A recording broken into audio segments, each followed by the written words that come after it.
I made this wooden case for this clock movement a couple years ago for myself, for my wife, for Christmas one year. And I ordered the actual movement and the chimes online from a company from Germany. That's pretty good. And look, let me show you the movement.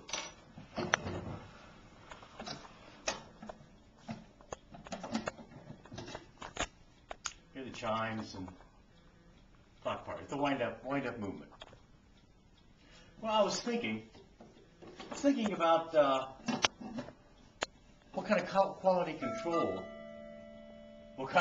control they may have at this German clock movement company.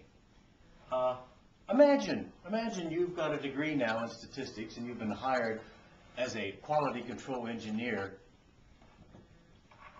in this clock movement company, and your job here at this company is to take the clocks off the assembly line after they've been put together and more or less set, and your job is to check their time.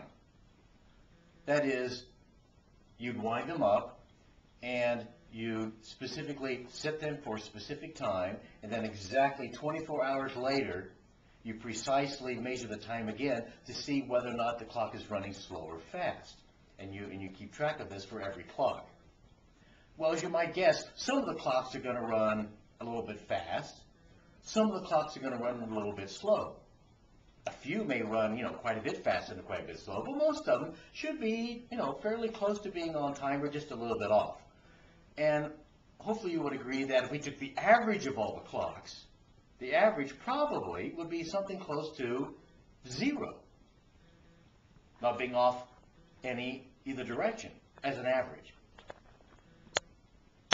And we would hope, if the factory is doing a good job, that we wouldn't find them being really off in either direction. That is, we would hope that overall, all the clocks would have a relatively small standard deviation.